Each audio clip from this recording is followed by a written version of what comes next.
Peace and blessings, family. This is your brother Asarimhotep with the Martin Delaney Center for Egyptology. Again, we're going to address some commentary that a person who goes by the name of Kamjiverse made in a video in response to a conversation that was being had on Brother Smash Rockwell's program. And so there was a lot that was discussed in that program, and we'll chop up and put some clips from there, in this conversation. But I just want to address two main things that was made in that video. The first is, I think Kamjiverse asked a question regarding, how would you know that a population existed without the reconstruction of a language family?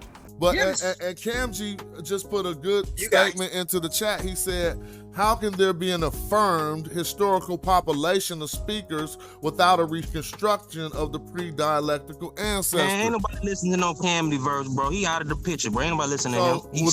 And that is quite easy. So the reconstruction of a language family is not the evidence that it existed. It's not a situation where it doesn't exist until you have fully reconstructed the language family. That's not the case. What establishes a language family in the first place is the reoccurring non-accidental sound meaning correspondences in phonology, in morphology, and in grammar between two or more languages. So without even having to reconstruct the language family, you can establish the existence of a language family by doing the necessary work in terms of the regular sound meaning correspondence sets in those three areas in which I mentioned earlier. So this is an issue of logic, because if you have established that these are related, it is assumed that there was a prior population, because human beings do not fly out of the sky, or fall out of the sky, I should say, and they do not grow out of the ground, so to speak. That human beings, especially in this era, come from previous human beings, our mothers, our fathers, our grandparents, our great-grandparents, et cetera, et cetera. So if you see a divergent population that are speaking different languages, but upon more critical and further analysis, you can establish that they are related, the assumption is that there was a population at some time ago from which these divergent dialects and languages evolved into. And so that's all you need to establish the existence of a historical population.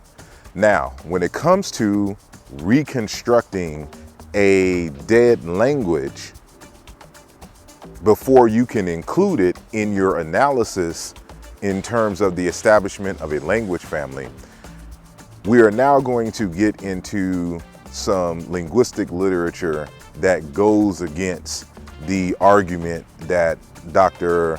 Kambon and Kamjiverse and anybody repeating Kambon has stated. So, this is going to be a lesson on internal reconstructions, the importance of internal reconstructions, and how they are actually used by linguists in the establishment of language families. It's not a requirement, it's an addition to. It helps to provide some critical information, but it is nonsense to think that you have to reconstruct, for example, Middle Egyptian to be able to use it in comparative studies. That's not how this works. And matter of fact, it's just unscientific, because you're using reconstructions, what they allege are hypotheses, to include in your scientific work. So we want to avoid the non-scientific work and only include the scientific work. So that's what we're going to cover into this video. So sit back, relax, get your popcorn and your notes together, and let's get busy. All right, peace.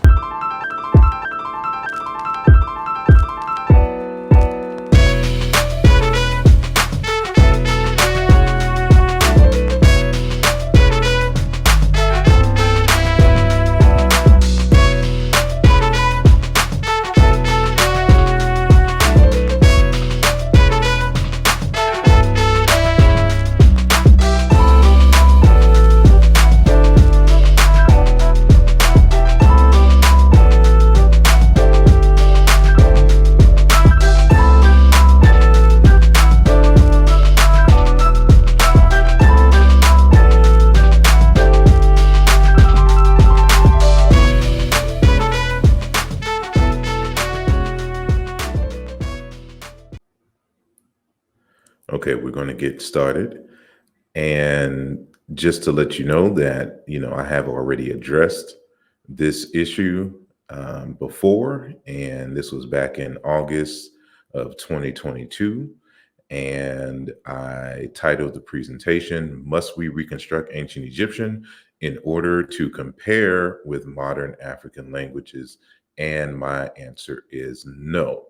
So this will not be that full explanation, but we will take a segment of that with a few more extra slides to address the conversation that we are having today. So I first want to start off on this issue of the reconstruction. So according to Kambon, we were to reconstruct Middle Egyptian before trying to include it in our comparative analysis in order to reconstruct Negro Egyptian, right? So hold up, the Middle Egyptian writing right there is a convention. Understood. Right. So now we have to go beyond the convention to actually get to what the attested sound is. But he does that throughout the text. He's using the other languages to see what the reflex would more than likely be in Middle Egyptian, given the series of the attested language. It's the same thing which is done in Semitic. One of the things that I quoted, because you're never. I don't care what. So would you need to reconstruct Semitic before you reconstruct Proto-Semitic? That's my question to you. Would I need to reconstruct Semitic? Semitic before you go to Proto-Semitic. Would I have to? So look, we're saying that, all right, Semitic at some point in time. Semitic here is a language. We're talking about. There's not a single language called Semitic. There's a whole group. There's a whole family, a whole phylum. There's a whole where this is proposed. Group of languages that you have no attestation in terms of what they sounded like. You only have the written forms from again, but they include those in the system in terms of the reconstruction of Proto-Semitic and the living languages for which they do have the orthography, that they could put the IPA behind, helps to clarify, And it's a process. It's a step-by-step process. So we're starting from the known and then going to the unknown. These are the sounds. These are the languages that we know. That's the issue here. It's not that they just, for example, if that is the case, we could just substitute all the orthographic sounds with numbers and it would still be the same, issue there. They're just symbols to represent sounds. And so even let's even come back to methodology. Here, if you look at, where am I now? This is page 229. So here we are, page 229. He has what looks like IPA transcriptions. I don't see anything that looks too non-IPA like under Somali, Hausa, Sande, and Sango. So he has all of those there. And then if we're saying, all right, here's a system, we're going to use a system. Let's say we use IPA for attested languages because we can do that. And then side by side, now we just have Coptic written in Coptic. And then we have Middle Egyptian written based on a Gardner transcription system. But it's not even internally consistent. That wouldn't matter if everyone read the beginning of the book where he gives the IPAs for these sounds. And so if you're confused, you could always go back to that where he's given the description. He gives a sound description of each and every language. I think we're not necessarily understanding each other. I understand what you're saying, but that's an issue. Give it back to me. Give it back to me what the point that I'm making in terms of order of operations. You're saying that he's not using the IPA sounds to compare with the other IPA sounds for the other languages. He's just not only that, but he hasn't done a reconstruction for Middle Egyptian. I understand. And I'm saying that is an incorrect and it's not a very good order of operations. So you're going to. I don't see a reconstruction of Yoruba in your work or Akan. How would I reconstruct Yoruba and it's spoken right now? How does that make any sense to you? Because that's my point. It's spoken right now. And what I did is I used IPA because Yoruba has its own orthographic system. It's a convention for sounds. These are all symbols. That's the whole point of writing. They're just symbols to represent sounds. We understand that. And this, again, is a completely false issue here. And he is confusing internal reconstructions, which are not reconstructions of the entire language, but certain aspect of language when there is allophony present, versus, again, the whole reconstruction of a language. So there's a problem with that idea that the language has to be reconstructed first before we can utilize those quote unquote reconstructed morphemes and phonemes, etc., to include it in our analysis for the development of the Negro-Egyptian language family. And that is because that process is unscientific.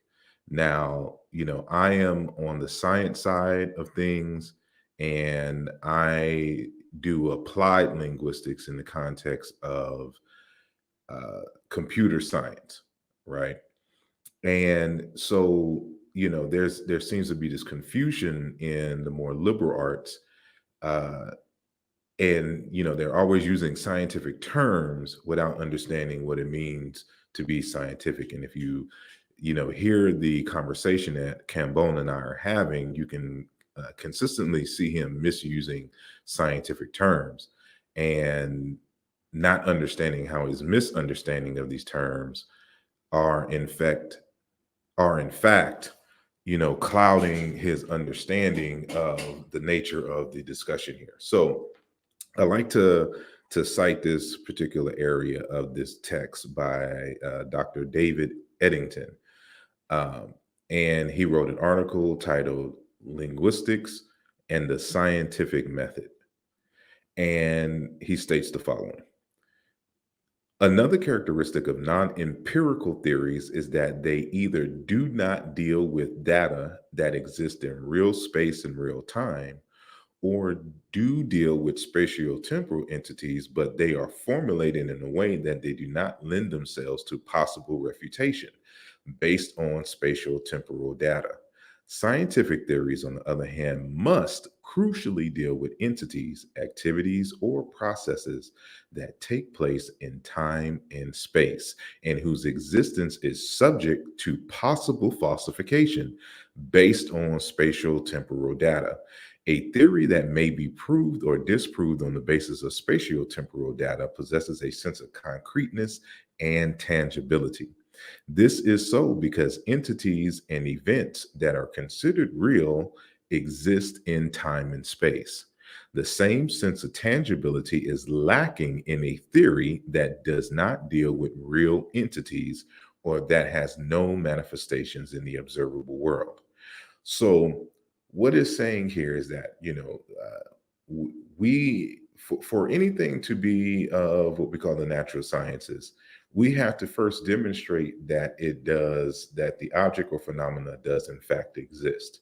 Without the presence of its existence, we have no means of getting any further data based upon a speculation. Now, when you reconstruct a language or the phoneme inventory or aspects of the morphology and grammar, in linguistics, they always use they like to use this term that the reconstructed forms are hypothetical. If something is hypothetical, that means it hasn't been proven to exist. And so if we are using this language that reconstructions, for example, are hypothetical entities, then trying to use hypothetical entities within a scientific process is a violation of the scientific method, because you have to be able to prove that it exists. So this is why, for example, Jean-Claude Mboli and others do not try to reconstruct the language first, because we can prove that the graphemes of the ancient Egyptian hieroglyphic script represent actual sounds. To the degree that we can 100% recreate those sounds is neither here nor there.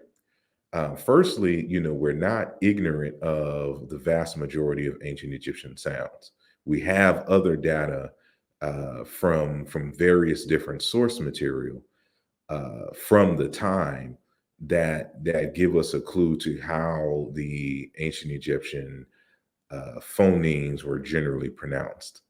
And then we can deduce, based upon other comparative source material, what was the pronunciation like. And so all of this is addressed in Jean-Claude Mboli's 2010 text. And it is interesting that, Kambon has skipped over that in that particular discussion.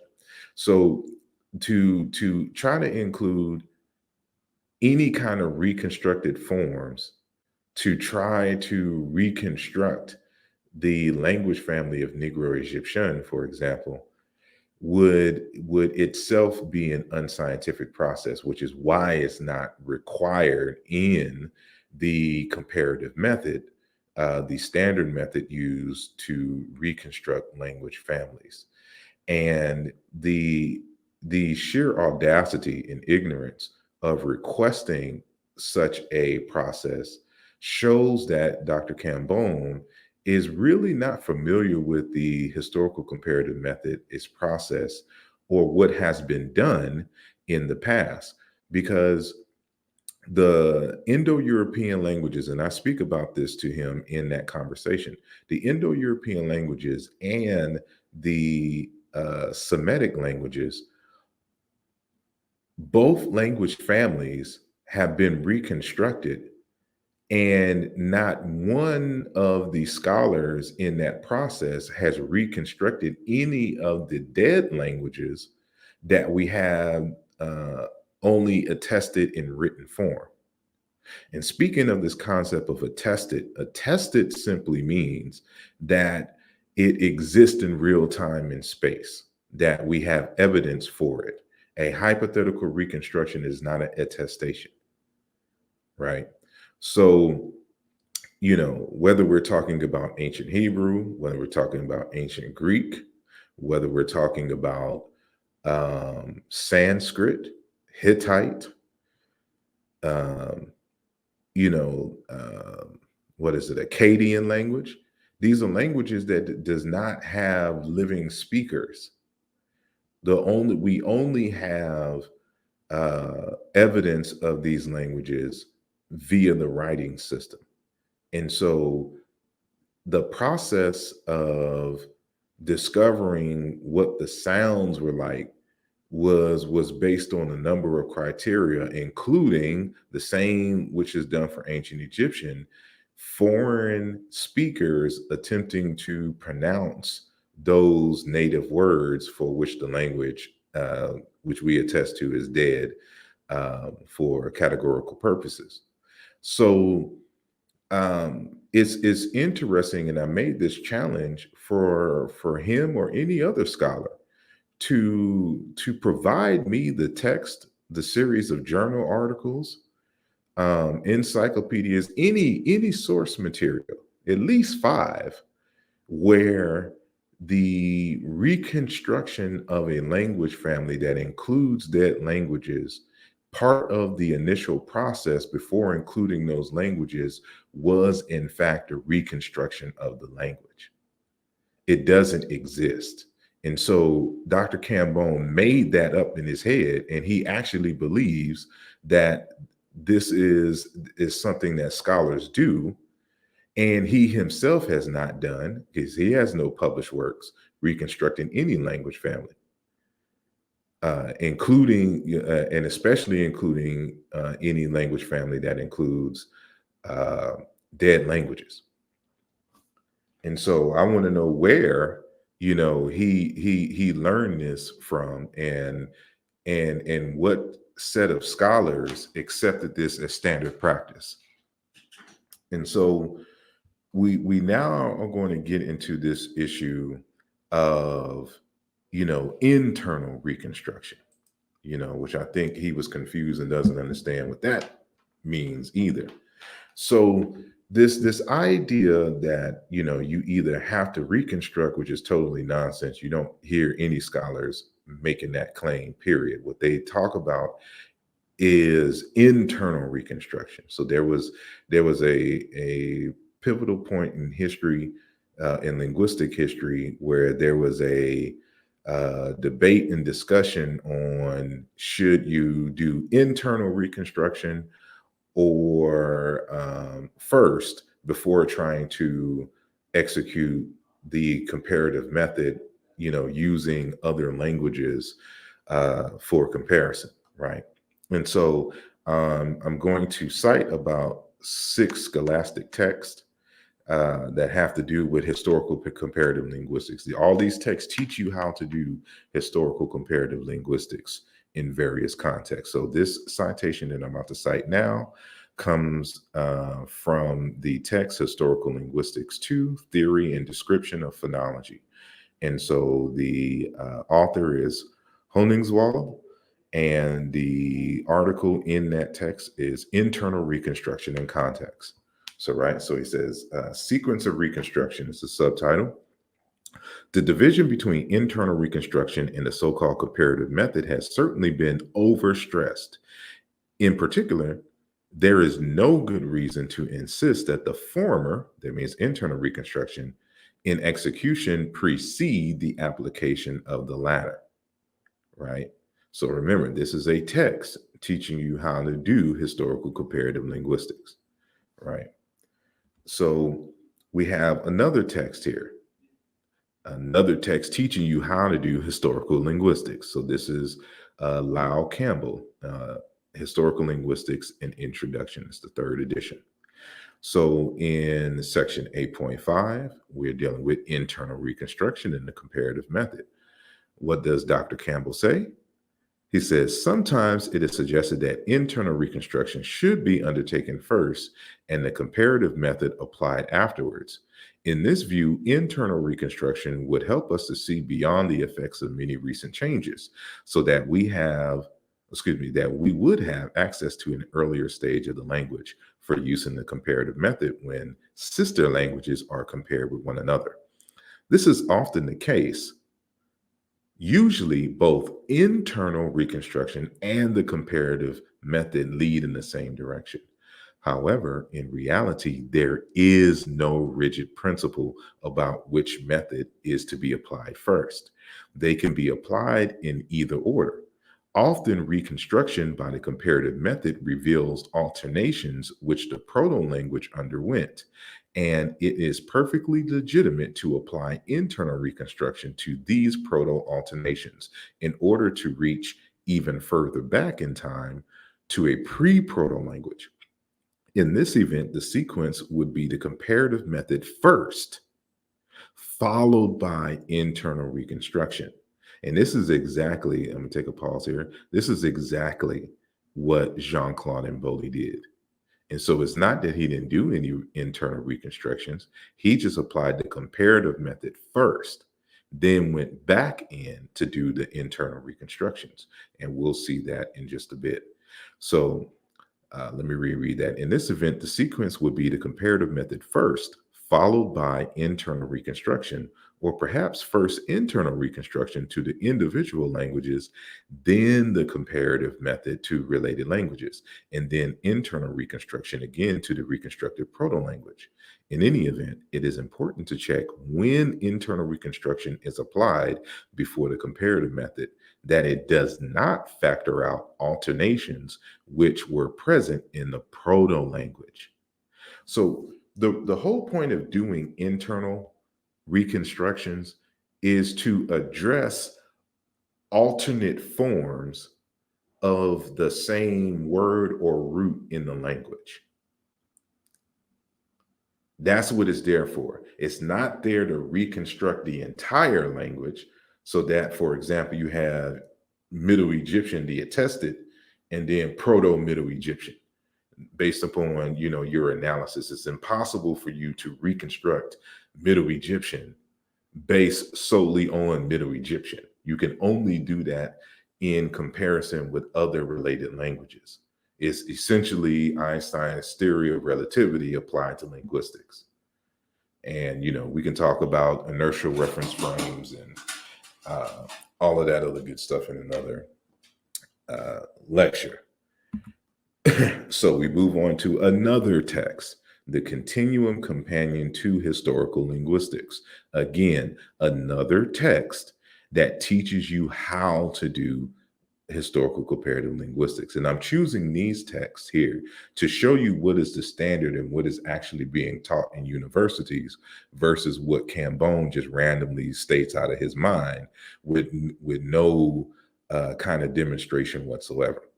So this particular article is written by Brian D. Joseph. And again, it's on the section of, it's on the topic of internal reconstruction. So for all the fact that internal reconstruction has been shown to be a powerful means of shedding light on the prehistory of linguistic states, might otherwise not be amenable to any further historical speculation. It has its limitations as a method. So just because you're able to reconstruct certain aspects of allophony and the like in the language, that does not necessarily mean that, that information unto itself will be able to carry you beyond that language. And so this particular author is recognizing the limitations of internal reconstruction. And he's about to give you some evidence now. So, earlier in the text, he discusses the internal reconstruction method, right? And he uses, for example, the Greek word mele, which means honey. So let's start. So for one thing, not all synchronic alternations have arisen by the relatively clean path that forms like the Greek mele show, that which I spoke about earlier, that means honey. For instance, the alternation, because remember, internal reconstruction is dealing with alternate forms of the same word, right? Seen in the Greek noun for name with a nominative onoma and a genitive onomatos, lends itself to the same sort of analysis as that given from mele, and as another form of the word meletos, in terms of I believe, the genitive. So that one might reconstruct the nominative as onomat and segment the genitive as onomatos. That is perfectly reasonable. That means it's logical in regards to internal reconstruction, but the comparative evidence in this case is disconfirmatory. So just because it makes sense logically in the language based on some other factors, it does the comparative data disconfirms that logical conclusion. And so, again, Kambon is not a scientist, so he often misuses terms, and this is one of those areas where he's just not familiar with the details, because for example, logic and mathematics are branches of philosophy.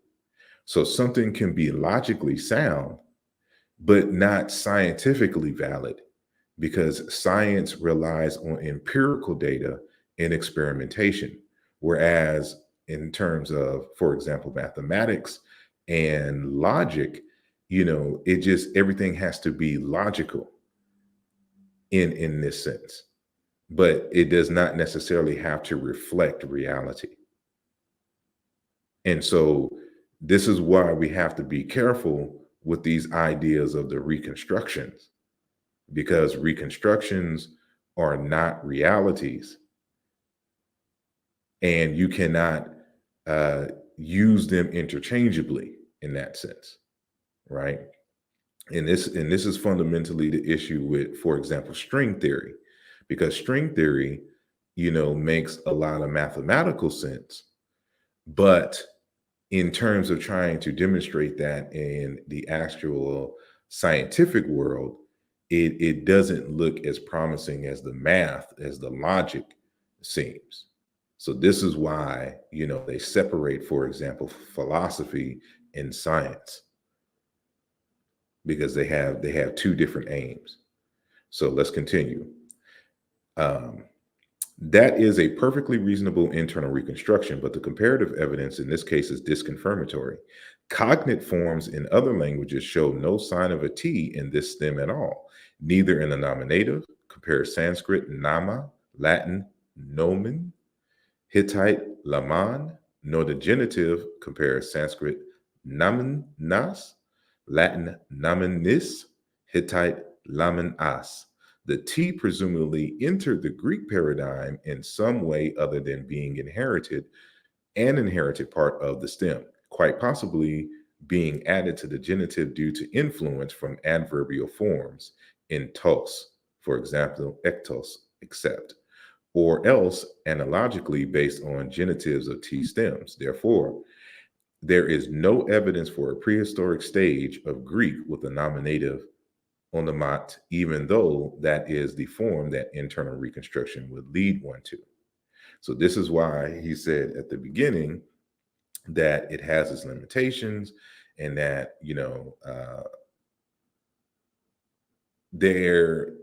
although there has some logical value, it may not be attested beyond that particular language. So we always have to go with caution, and this is why, in reality, there's no particular order. You go back and forth between internal reconstruction and the comparative method. There is no order of operations when it regards this, right? And so this is echoed again by Dr. Jona Pisalo in his dissertation, System Proto-Indo-European, a primary phoneme inventory and sound law system of Proto-Indo-European. So in terms of the sequence of reconstruction, he states on page 70, from the comparative point of view, the method does not prioritize internal or external reconstruction, but treats them as two axes by means of which a single coordinate, the reconstruction, is postulated. In this sense, the occasionally emotional discussion, because scholars be in their feelings for a lot of these discussions. So it's just not the quote unquote conscious community. Trust me. In this sense, the occasionally emotional discussion concerning the demarcation line between internal and external reconstructions is a costly diversion of our resources. The comparative method gives no priority for internal or external comparison, but seeks an arrangement of the material that results in simultaneously true internal and external propositions in a sound and a complete reconstruction, therefore valid reconstruction, right? So this is another source. So how many sources, have we went through on this issue? So, this is 1, 2, 3, 4. So this is our fourth source here. So now we're going to go to a fifth source. This is Comparative Indo-European Linguistics, an introduction by Robert Stephan Paul Beeks, and passed away in 1999, as you can see here. And so this is what he has to say on the issue. So let me just go to the bottom here. So vowel alternation, or ablaut. So remember that you do internal reconstruction when there is evidence of two forms of a word. And so in this context, we're seeing the alternation between two vowels or two sets of vowels. in Indo-European. So he says in this section and the following, we'll be discussing phenomena of a more extensive nature, which have been extremely important for the history of Indo-European languages and which can be reconstructed with the help of internal reconstruction. In practice, this is what I have highlighted. In practice, internal reconstruction and the comparative method are used simultaneously. So when Dr. Kambon makes this idiotic claim that you have to reconstruct, which no one does, which I think he is trying to assert internal reconstruction, and if so, it still is erroneous to claim that it needs to be done first, because linguists, people who actually do this for a living in terms of reconstructing families and the like, they do both simultaneously. And if, Kambon had not been perusing the text, Jean-Claude Mboli's text, which is clear that he done, because he didn't, you can tell at least at the time of that conversation, he did not read that text. He skimmed through it. So he didn't understand the layout of the text. And to understand that Jean-Claude Mboli in that text it's a workbook. It's an introduction on how to do the historical comparative method. So he's going step by step in the process, showing you, how it is done. And what Jean-Claude Mboli does is exactly what Dr. Beeks here is talking about, doing both internal reconstruction and the comparative method at the same time. Because there's certain things that you're just not going to be able to confirm in terms of internal reconstruction without access to compared languages, related languages. It's just impossible. So that's why, I don't know, who his teachers were and who gave him that misinformation, but that is not what is done in practice, as I have cited in the previous 4 citations, and this is being number 5. Right? So let's continue in this discussion. So he continues to say, now keep in mind that he prefers that you do internal reconstruction first. But as he stated, in reality, they go back and forth. So internal reconstruction has always been used. Only recently has it been emphasized that its principles are quite different from those of comparison, which we'll be describing in the following chapter. In comparing languages, the process of internal reconstruction is always a first step whenever it is possible to apply it. To put it differently, before comparing forms from other languages, one must first evaluate a form within the system of its own language. If this step is omitted, we might draw incorrect conclusions about the external connections of a form. In practice, of course, the historical linguist goes back and forth between internal reconstruction and comparison, because actual practice is usually not so simple as the examples given here might suggest. So again, that's why I'm saying for him, the preference is internal reconstruction first. But in reality, it's impossible for you to do that first without consultation with related languages. So this is why in practice, they go back and forth. The main problem is usually not of locating and identifying the core of the problem. In other words, framing the problem. The discovery of the laryngeal theory was, by the way, not simple at all, as we saw, and also not self-evidently correct. It took a real genius to see it. It often requires a genius to see things which afterwards seem so simple. Right? So let's look at a example using the Yoruba language in ancient Egyptian. So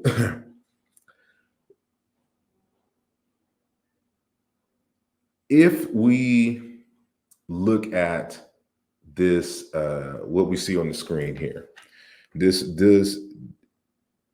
tables and these forms come out of my latest book, Race and Identity in Ancient Egypt, for example, and there's more.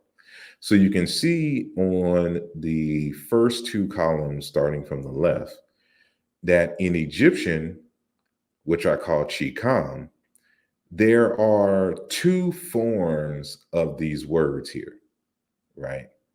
So we have this Kim, meaning black and dark, and kamim, to be black, to be dark, corresponds internally with zimrevi, darkness, zimri, to be dark, as well. Then you have kimi, black bull, kimit, so-called black cow. And as I discussed in the text, these aren't really black bulls or black cows. It's just cattle. It should just be bull and cow, right? And then kimiyit, cattle.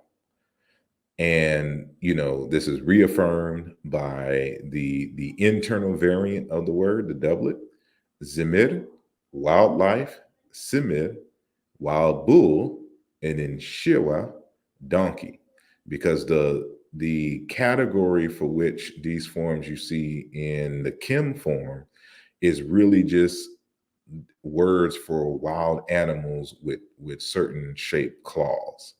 So that, I did a video on that recently, and I encourage you to check it out.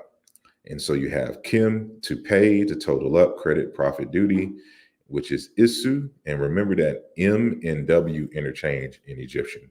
And so does S and sh in the language, which is the sh is represented by the S with the V on the top of it, let's just say, right?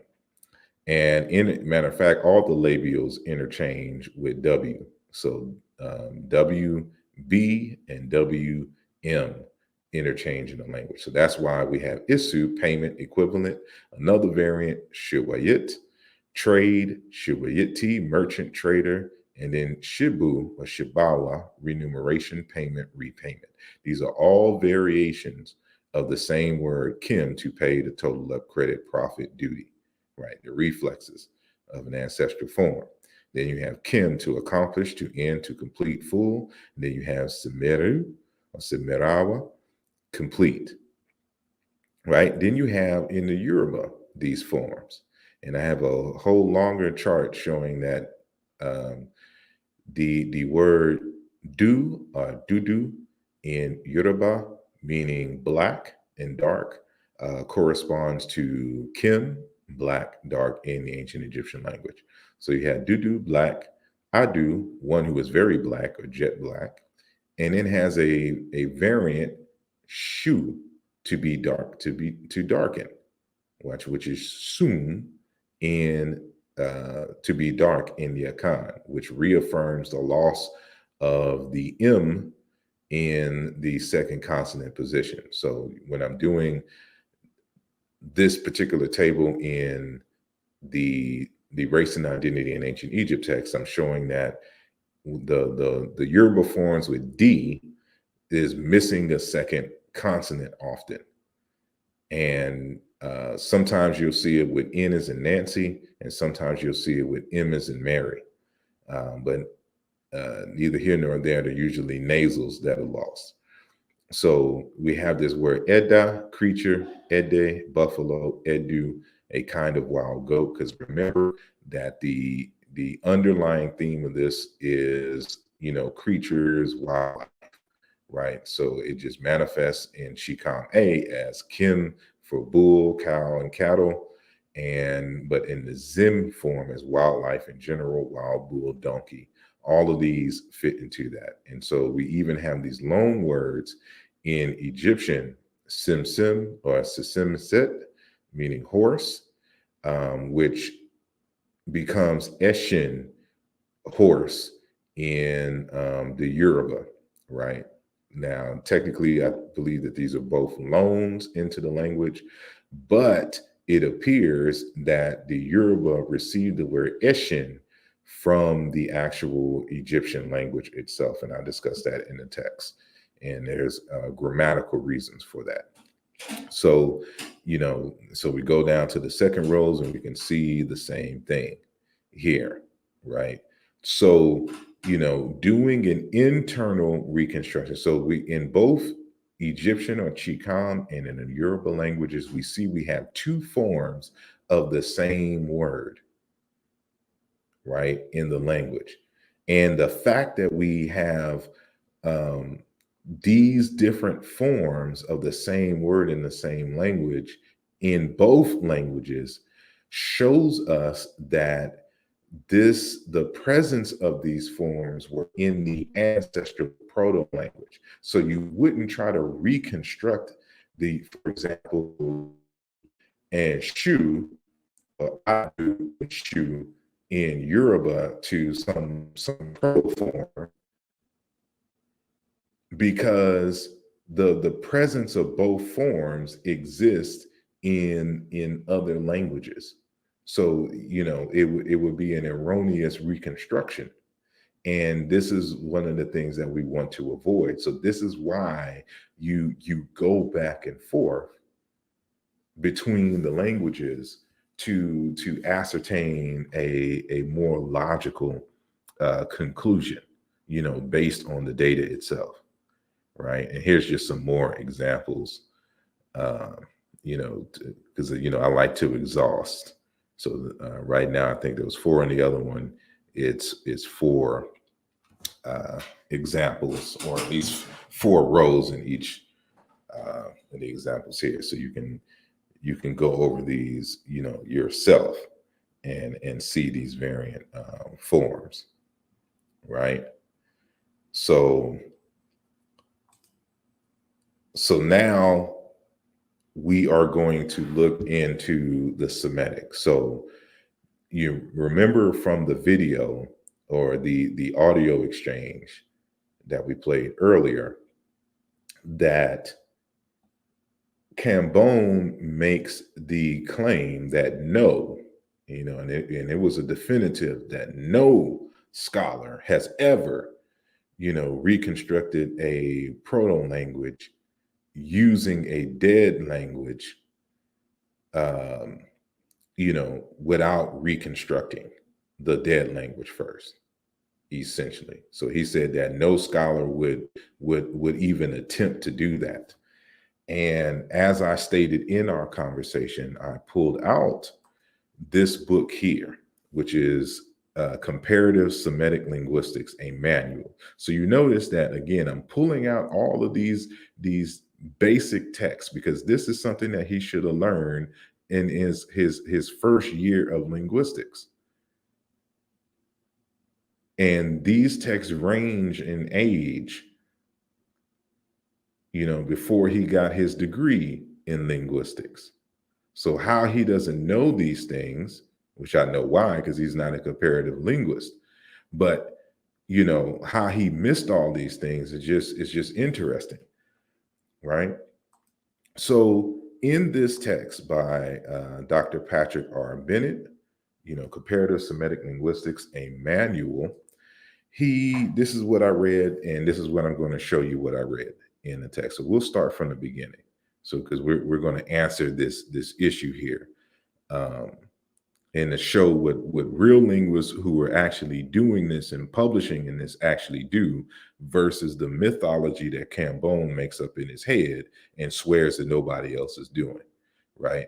So for most of ancient Semitic languages, our phonetic knowledge is based on extrapolation from the modern or the better known ancient languages on transcriptions in other languages.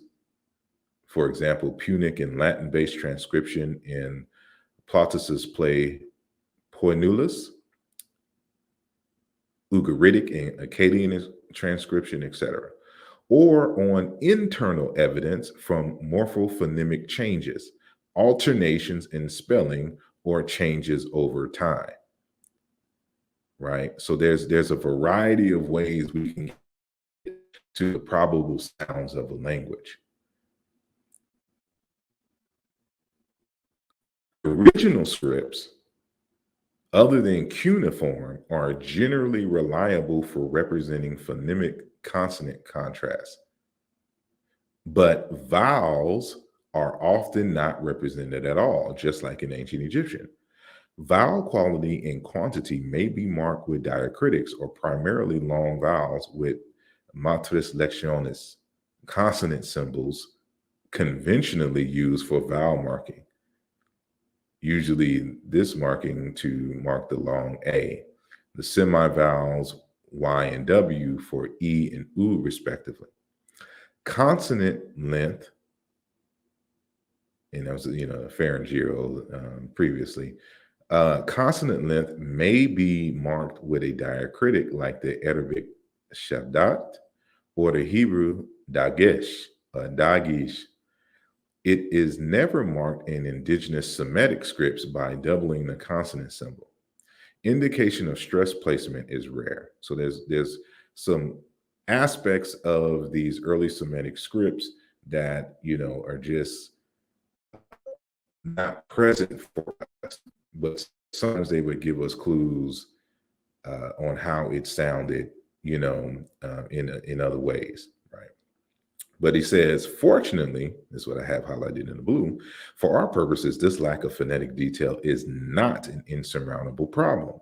Indeed, in some cases, like the retention of archaic consonantal spellings in Hebrew and Syriac, it may help us, even without being able to specify the pronunciation of a given consonant in, say, Ugaritic, because Ugaritic is a dead language, nobody speaks it. We can determine that it corresponds to a particular Proto-Semitic unit since it occurs in corresponding positions in related words. Such a sound is said to be a reflex of the unit in the proto-language. Reflexes will normally retain features of the earlier unit they reflect. Thus, the Arabic F, which is a reflex of Proto-Semitic P, reconstructed items assumed to belong to the proto-language are marked with an asterisk, retains the voicelessness and the labial articulation of P. In some cases, we can draw fairly detailed conclusions regarding probable pronunciation. Right? So this is based on the comparative data. Because regardless, whatever unit of sound we're trying to ascertain, it would be a reflex of A, the proto, reconstructed form, and B, you would get some clue as to what it's doing based upon the compared forms in the languages, the related languages. So, we're not clueless in this endeavor, and to suggest other words is disingenuous and just out of the gate wrong. Right. So this idea that no scholar ever would compare the transliteration and use the symbols in terms of the comparisons is just false. And so I'm falsifying live right now Kambon's statement.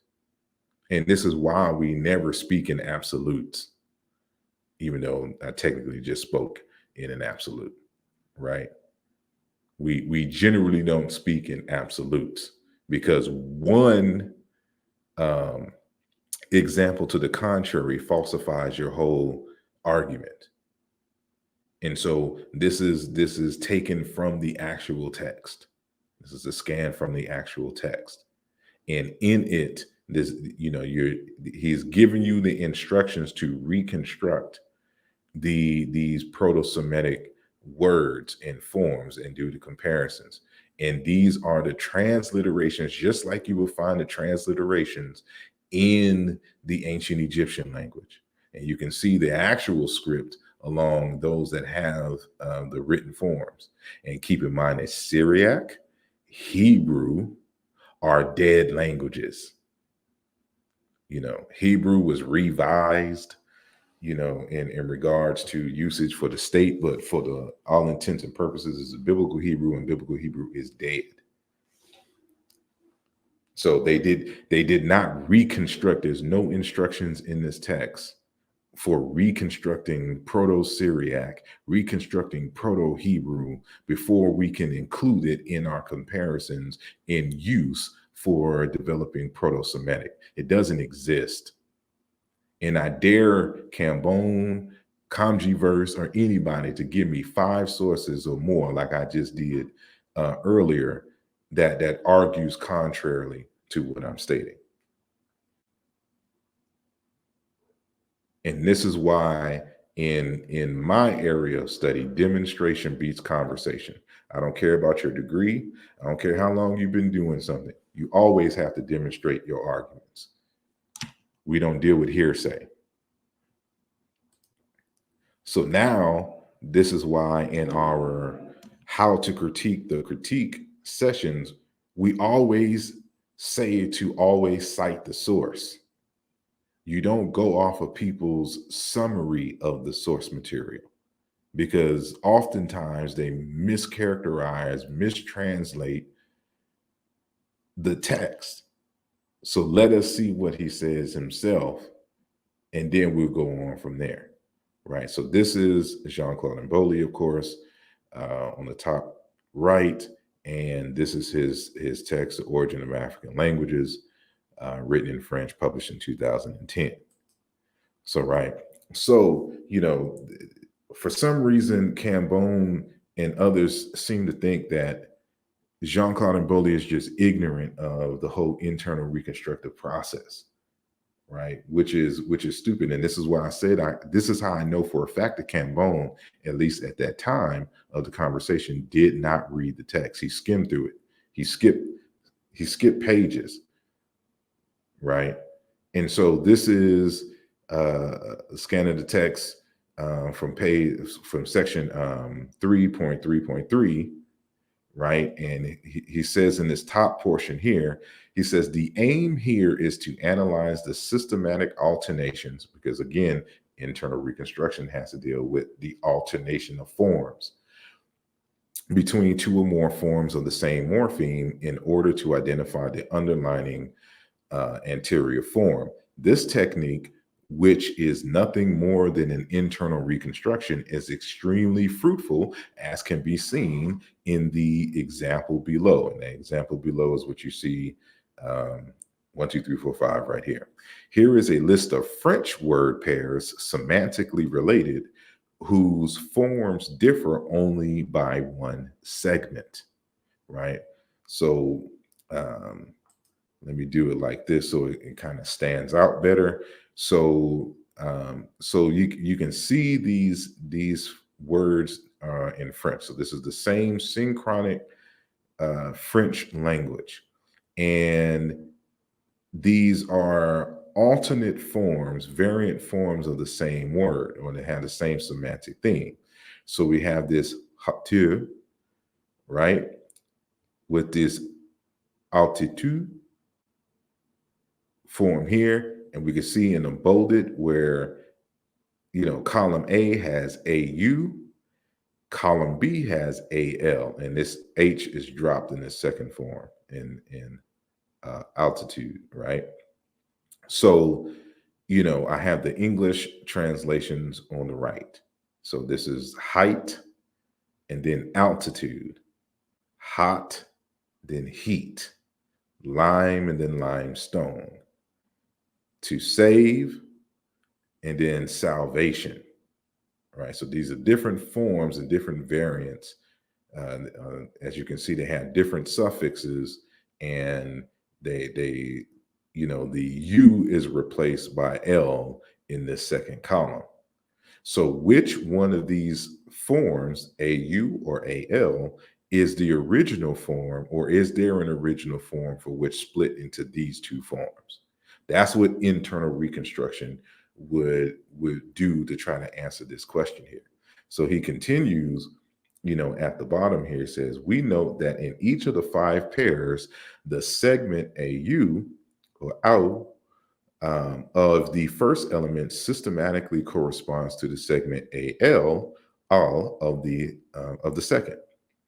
These words being obviously inherited, we must admit that the two segments, al and al, refer to the same older segment.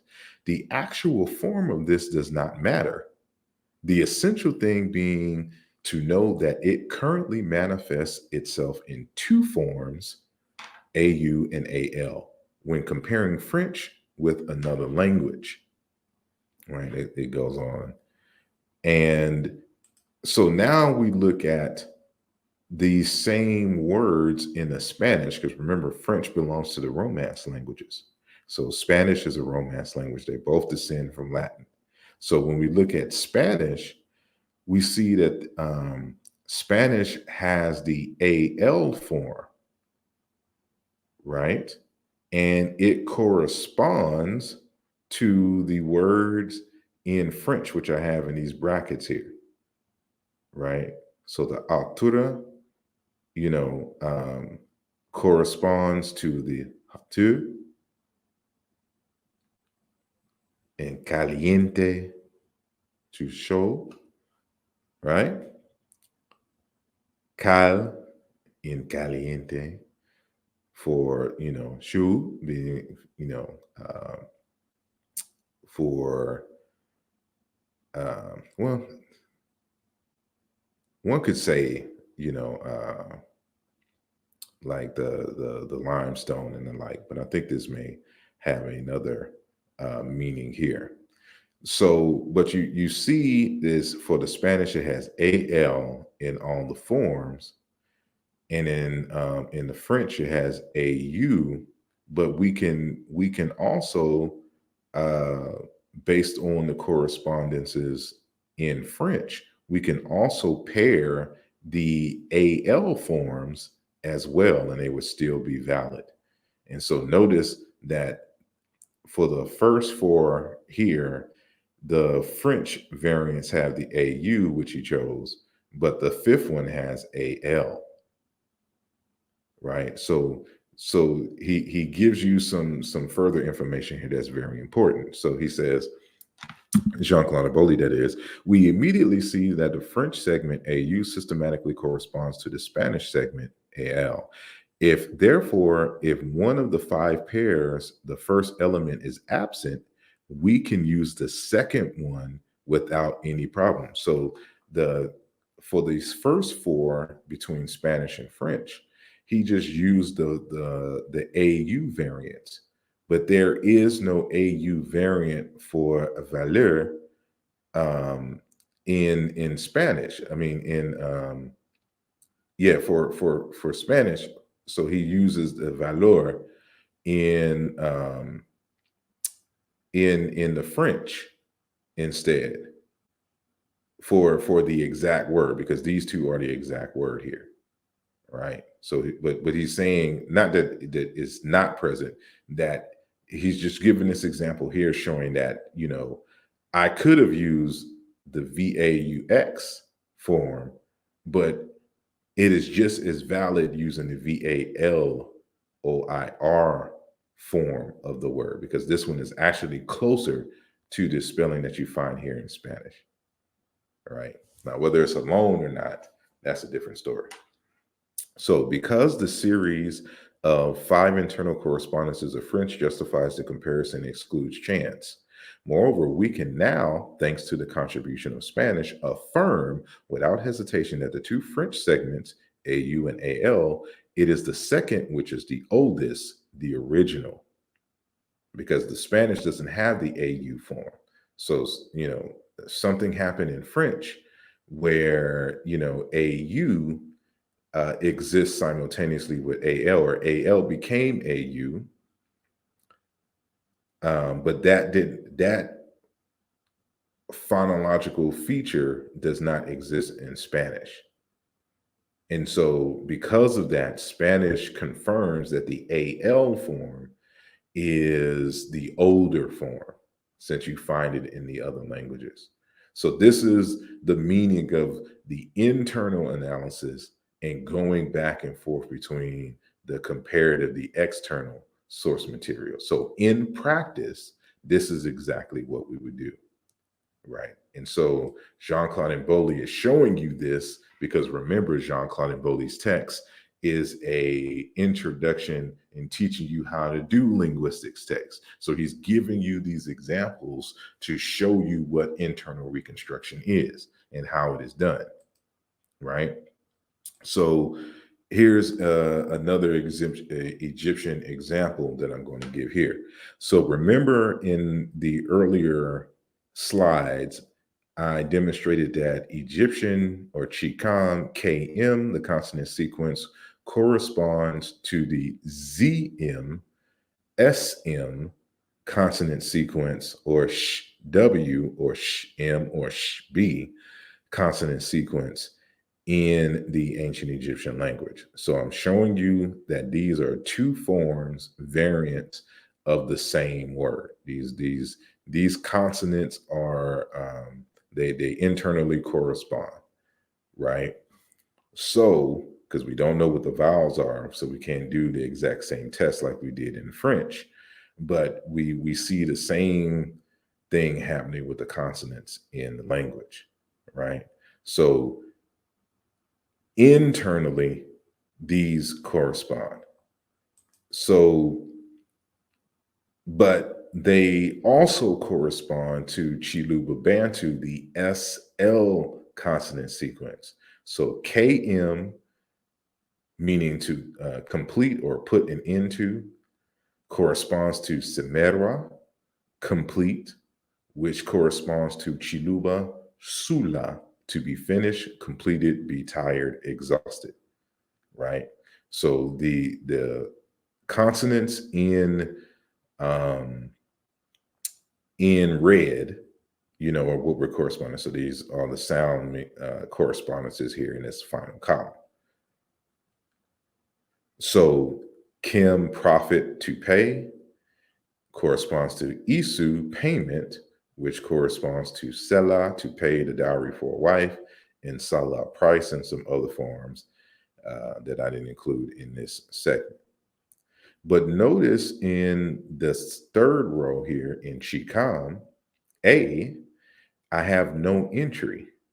But in Chikam B, we have SM, you know, and then a nasalized uvular trill, which is an R-type sound. This is in this particular instance, it's a suffix of the body parts, which will correspond to the chi prefix that you see here in Chiluba. But this is Chisulu Sulu, lung. Semer, windpipe, lung. Right? So we could hypothesize that there was at one time in the Egyptian language that it disappeared by the time of the writing, that there was a kim that meant windpipe and lung. And there is, you know, ample evidence of this even besides this form, but we can validate that fact in terms of it being inherited by way of Chiluba, which has the form Chisulu Sulu, lung. Now, even this word here, kimit, meaning dorsal fin, in Chikam A, we're now missing it in Chikam B. But we know that this is inherited because it too follows the same consonant sequence path that we see with the other examples here in Chiluba.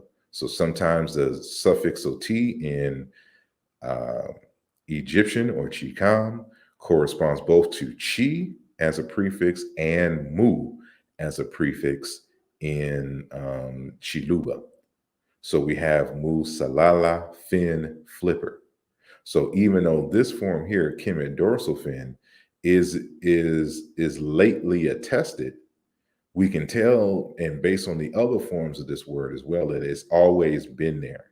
It just wasn't recorded until late, because we also find it in Chiluba and other related Bantu languages, this particular form. So this is what we mean here, that we can have a series and one be missing, but we can assume that, you know, saying it was there, we can do this types of comparisons based upon the external. So if you was to simply go off the internal reconstruction, you would not include Kim in your analysis for words for windpipe or lung. But this internal analysis, along with this external analysis, tells us at one point there was a Kim, or at least it's logical to assume that there was a Kim, meaning lung, and that there was a sim or a zim, you know, meaning dorsal fin or flipper or tail, right? And as seen in Chikam B, the second column, fourth row. So this is what we mean by an internal and external analysis. All of this is done, all this type of work is done in his work. And for example, he talks about like the internal reconstruction, like he shows an example of internal reconstruction here on page 119, when he's just describing the Shango language, right? So he already did an internal analysis and reconstruction for Proto-Sango, because he does this for all the languages. So this is how I know, again, that Kambon has not read the text, because he's done an internal reconstruction for all the languages involved, right? And so now when we jump to page 373, so this is what I have highlighted here, and I'll translate it for y'all in English. And this is important. Why? Especially these page numbers here, because as I stated at the beginning, Jean-Claude Mboli's book is a step-by-step, and we're seeing him work out in real time his analysis for Negro Egyptian. So, you know, at some point he'll stop and do some internal analysis, then he'll go back to external analysis, external comparative analysis. Then he'll jump back to internal analysis, then go back to the external comparison, because that's what you do in real life, as we have already cited by numerous scholars teaching you how to do historical comparative linguistics. So this idea, again, that you have to reconstruct the language first, and that there's you know, it's the wrong order of operations. You don't even know what the order of operations is. You don't do that in real life. So now, Mboli says, we will begin by reconstructing the form and meaning of the basic vocabulary lexemes based on the phonetic and morphological correspondence rules that have been rigorously established in the 2 previous chapters. Then we will attempt an internal reconstruction. So remember what I said first, that his primary thing was to do an external comparative reconstruction and then do an internal reconstruction, just like the other author discussed, in terms of, you know, one of the main processes that actual linguists who do reconstructions actually do in real life. Right. So this is exactly what he does in this text. And he's telling you on page 373 that he's going to do it. Then he executes it in the following chapters. Right. To do this, we will use all the alternations, because remember, internal reconstruction has to deal with alternate forms of morphemes and words and the like. Right. That can be observed not only in the 6 languages. And why do I have 6 languages highlighted here? Because his initial analysis includes 6 languages. So Middle Egyptian, Coptic, Sango, Zande, Somali, and the Hausa language. That's 6 languages. So he's telling you, to do this, we will use all the alternations that can be observed not only in the 6 languages. So that means he's looking into Middle Egyptian and Coptic, doing internal analysis, you know, in those languages, alongside the Sango, the Hausa, the Zande, and the Somali. So this goes against the ignorance of Kambon on this question, because as we go back, for example, remember that I pointed out to Kambon that you didn't do no internal reconstructions, and you didn't do no reconstruction of Akan or Yoruba in your master's thesis. And he's like, I don't have to do that because it's a living language. But Jean-Claude Mboli does this for all the living languages.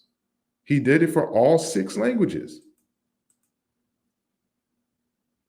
Because that's what you do when you're doing historical comparative linguistics. Right? So let me continue. The 6 languages, but also and above all within the lexicon of Negro Egyptian post-classical. Our task will also be facilitated by the internal reconstructions of the phonology and grammar of this proto-language. So, you know, fancy way of saying, I'm going to be going back and forth between internal reconstruction and the external analysis and reconstruction to get more refined in our analysis till we exhaust all of our efforts.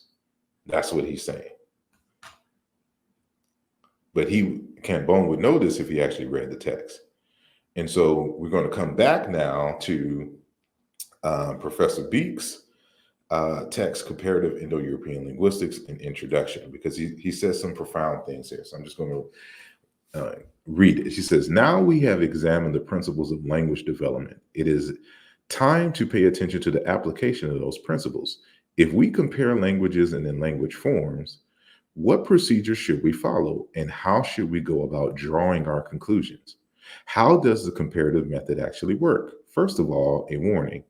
There is no single method which automatically guarantees correct results. That I should have highlighted as well too.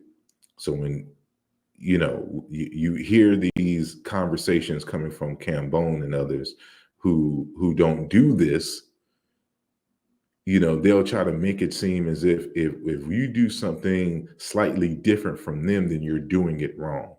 That's not how this works. In theory, there should be such a method, but in practice, because there's a difference between the stuff you make up in your head and then the stuff that you actually discover while doing it, practice. It is usually not the case. The result for this, I think, is that the number of possible developments which language can take is so great. It is also not the case that things are simple in the beginning, or alternatively, that they begin to get easier the further we proceed. What we can say is that once a certain principle has been discovered, applying it provides a solution for a group of phenomena. In such cases, things do indeed become easier, but soon enough, we again reach a point of stagnation beyond which further progress can be pushed. All in all, the inquiry remains complex from the beginning to end. Oftentimes, solutions are found and this is his quotes, the quote unquote proper method is not being followed. So he's letting you know here that sometimes you have to deviate from the norm, and when you do, you end up on the correct path. And this is the result of the going back and forth that he had mentioned earlier. So indeed, it is often the case that we do not know how we reached a particular solution that lies in our hands. We were looking at a problem. We applied the rules of the method as we were supposed to, and we could not solve the problem. Later, we again and yet again, and suddenly the solution is there. Though one is usually hard to explain where it came from, our minds make jumps of the strangest kinds, and it is unexpected mental leaps of this kind which often enough provide us with just the breakthrough that was needed. Often, and this is going to be a very important quote here, often, too, a solution is found for problem A when one is busy working on problem B. One suddenly recognizes that the key problem A has been found. So this is what you see for those who actually read Mboli's book. This is there's so many examples of this happening in his text that you see in real time. And so what ends up happening is that, he may get stuck somewhere, he'll stop, he'll go on to something else, and then while solving that problem, he discovers the solution for another problem. Then he goes back and applies the new information that he discovered regarding, a secondary problem, which now provides light on the initial problem that, was plaguing us before. And one of those is the phonology, the phonemes attached to the ancient Egyptian writing script. So you see him doing this in real life, going back and forth. And this is to be expected, especially if you're following the historical comparative method correctly, as Mboli has done. And so again, we don't lean on the mythology, the narcissistic mythology that is made up in Kambon's head, that is not a reflection of reality. So Beeks continues, of course, none of this alters the fact that we still need to follow a certain number of methodological steps. And it is certainly necessary after a resolution has been found to go over the results so as to ensure that the conclusion we have come to is a tenable one. Now we must admit that there is hardly one method which could be referred to. In other words, we're using multiple methods. Historical comparative linguistics is a multidisciplinary, multi-method approach to solving the historical problem of the formulation of an ancestral language that evolved into the living and or the attested languages, because attested just means the evidence of. So Egyptian is an attested language, right? Hebrew is an attested, biblical Hebrew is an attested language. Hittite is an attested language. Sanskrit is an attested language. We have attestations of it. It is found on monuments. This is the scientific aspect of it. A reconstruction is not an attested language. It does not exist in real life. It's not concrete, as we read at the beginning. But let me continue. There are few rules, but how one is to work with them is something that cannot easily be laid down in black and white terms. There are, first of all, a number of prior conditions which must be fulfilled. One must know the languages from which the material has been taken. One might say that the researcher must be capable of employing the method of internal reconstruction as described in Chapter 9 in order to take the first preliminary steps. This requirement applies to all the languages which happen to be relevant to the problem being dealt with. One must know as many languages as possible in order to know what they look like and how they work. If you wish to discover something about language, the more you know about the language, the better. And the best way to acquire such knowledge is to learn as many languages as possible. When applying the method of reconstruction, relevant knowledge about what is linguistically possible can play an important role. In other words, typology. To put it another way, one will be employing considerations of a typological nature. It is also necessary to know as much as possible about the historical developments of languages. The more cases one knows of, the more quickly one recognizes certain patterns of development one has seen before. This applies to sounds, to analogies, and other kinds of linguistic developments as well. Then he goes on to give you some steps, and he reemphasizes his internal reconstructions and all that, and going back and forth and the like. But this is just a reaffirmation, first and foremost, that internal reconstructions were done for all 6 languages that were used, not just Middle Egyptian, and that the idea that you have to reconstruct a dead language before trying to use it in comparison purposes is falsified. And if anyone has an argument against, I challenge you to provide as many source material as I have with actual demonstrations of this fact before you try to make a response. And I put this challenge out before, and I have yet to see a response. And I have more waiting. And so, I'm not done with this subject, but, I don't want to make this too long. So, hopefully, for those of you who are listening to this for the first time in terms of hearing this argument, hopefully you've learned something, and I've given you enough source material that you can study this on your own. So I do appreciate your time, and you continue to have a blessed day. Hotep. Yeah. Tokyo wanna those that. What's up? Feeling like I dropped the draw for and call Uno. Came to kick the door with the game in judo. Pin game low, that's why they give me kudos. Inspired by the 3-0. 595, check it for pack light. Hit the turnpike, slide to a baseline. Kinda sound like I just hit the A5.